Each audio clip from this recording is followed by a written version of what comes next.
I'll say a few words in English if that's okay. Is that acceptable? I just wanted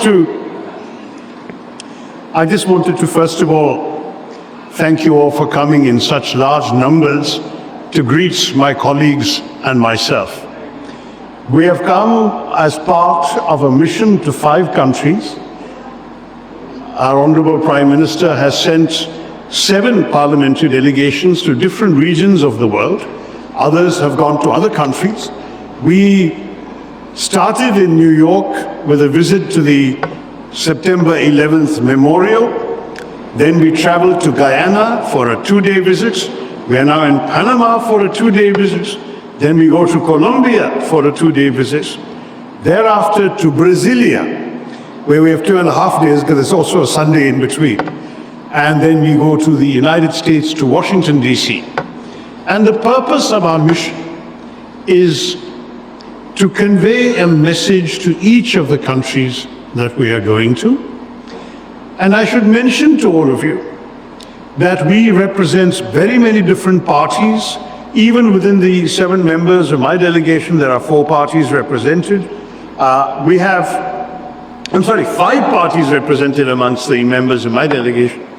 And then I should mention to you that we also come from all parts of the country. Unfortunately, Gujarati बोलने वाले कोई नहीं है, तो मैं उनको ही बुलाता. लेकिन I do want to say to you nonetheless that we are all here from different backgrounds, different states, different political parties, but united in the same message. And that is a message. And that is a message on behalf of the people of India to all of you living here in Panama, that we will not accept anymore the constant outrages of terrorism inflicted upon our people. We have suffered attack after attack for almost 4 decades now. Going back from the first attacks in Kashmir in 1989 onwards, we have seen repeated outrages, civilian victims. Most of you will remember the horrors of Mumbai in 2008, what we call 26/11 because it happened on 26 November, but went on for 3 days, in which 170 people were killed. Many of you will remember many other examples. I myself wrote an article where I found about 15 examples since 2001 alone. It is just not acceptable for us to continue to bear the pain, the grief, the wounds, the losses, and then merely go and tell the international community, look what is happening to us, please help us, please put pressure on the perpetrators to actually identify and prosecute the criminals.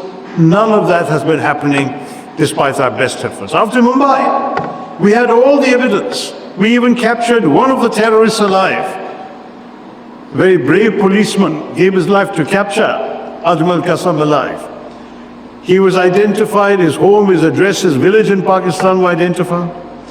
Not only India, but Western intelligence agencies had recordings of the chilling voice of the Pakistani cold-blooded handler giving daily, minute-by-minute instructions to the killers in Mumbai while the killings were going on.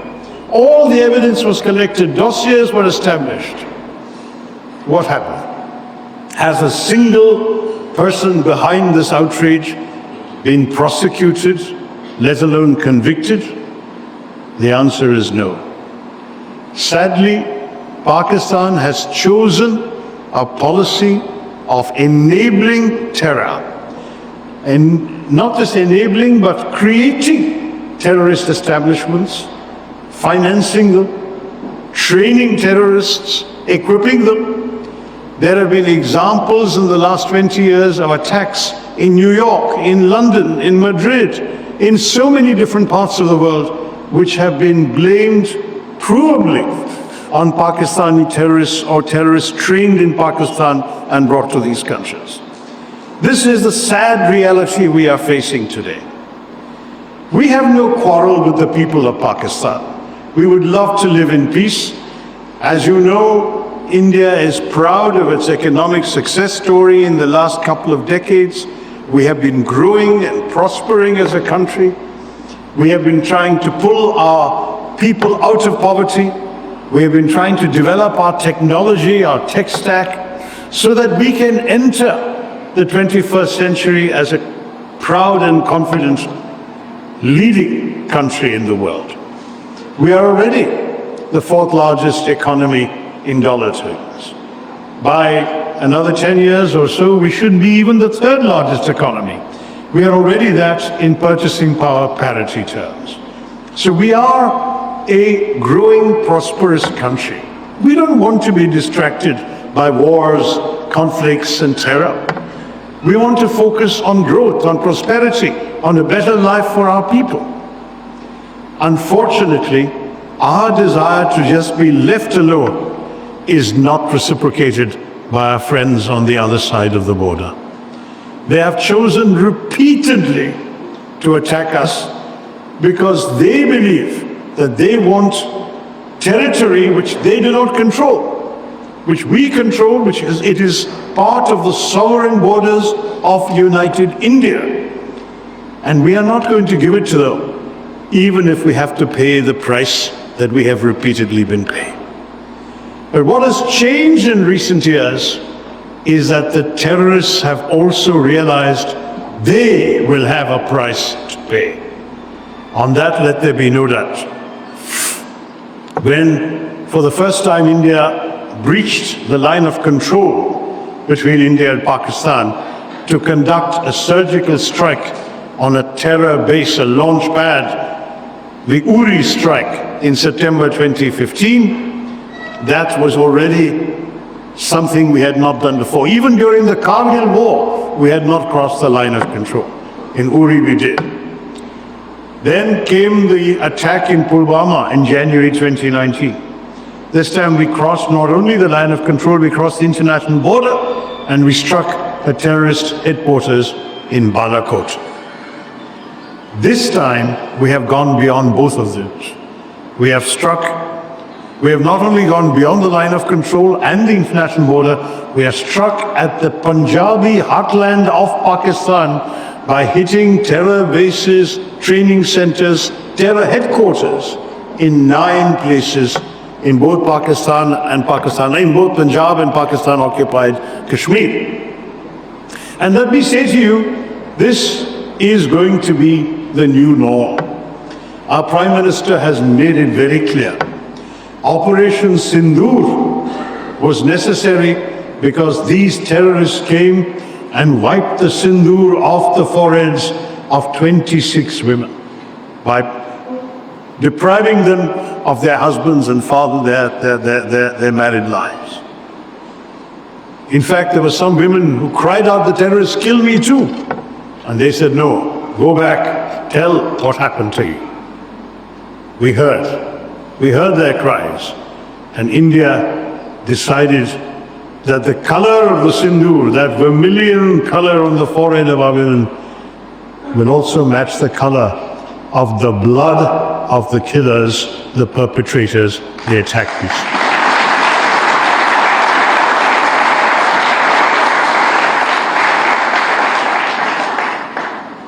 India is not a warmongering state.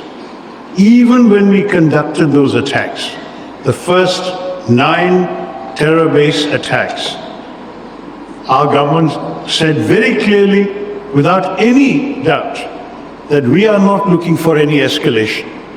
These were carefully, precisely calibrated strikes. We hit only terror bases. We hit no military facilities of Pakistan, no government facilities, no civilian homes.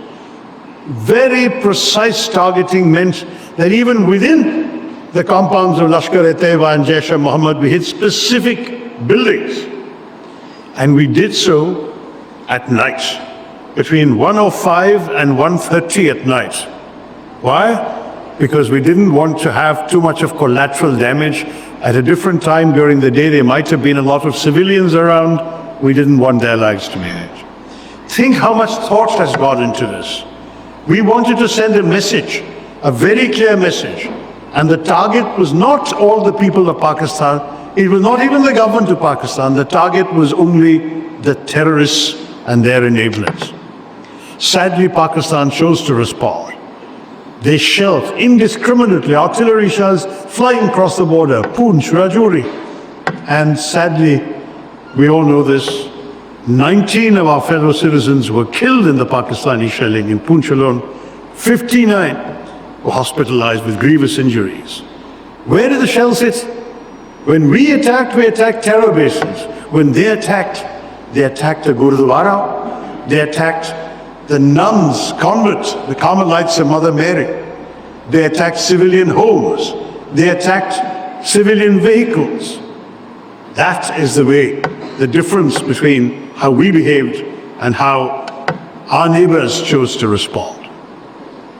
What did we do next? We said, if you hit us, we will hit you back, and we will hit you back harder. And we did. They sent us drones, missiles. Our air defenses blocked them, and we hit very precisely 11 military targets on the night of the 9th and 10th of May.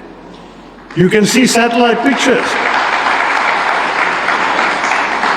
You can see satellite pictures, they're on the internet, where specific bomb craters can be seen on the runways of the major Pakistani air bases. Rahim Yar Khan Air Base, Air Marshal Noor Khan Air Base. One of them in the Chaklala base was 1.5 kilometers only from the military headquarters, GHQ Rawalpindi. The message is very clear. We have the capacity to target you where it will hurt you. If you stop, we stop. If you don't stop, watch out for what's coming next. They finally chose to stop. On the 10th of May, our Director General of Military Operations got up all in the morning.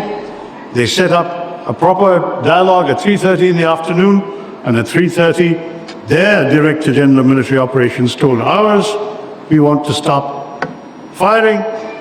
Our general said, of course, we didn't want to start the firing in any case. You are the one who has been attacking us. You stop, we stop. And 5 p.m., a cessation of firing was inaugurated. That was now 2 weeks ago, little more than 2 weeks ago, 2.5 weeks ago. And there is more or less calm on the border. This is why at this time our government has requested all of us to come and explain to government leaders in these countries, to parliamentarians, to opinion makers, and where possible to the diaspora, what our thinking was, why we did what we did, and to explain to you why we need your sympathetic understanding and support. And I'm very pleased to say that so far we have got it. In Guyana, we met the president, the vice president, who is himself the former president, the prime minister, 12 members of the cabinet, the Speaker of the National Assembly, and they all told us unconditionally that they understand and they support India's fights against terrorism. Today, in Panama, we went to the National Assembly. We met the President, Dania Castañeda, and she gave us the same message. In fact, when we were parting at the end of the discussion, I presented on behalf of the people of India a Kashmiri shawl to her, to remind her that it is from Kashmir that this tragedy started.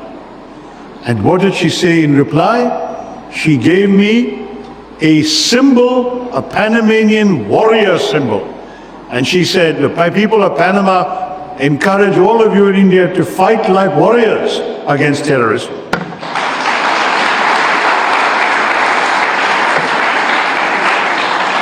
That is what we are doing.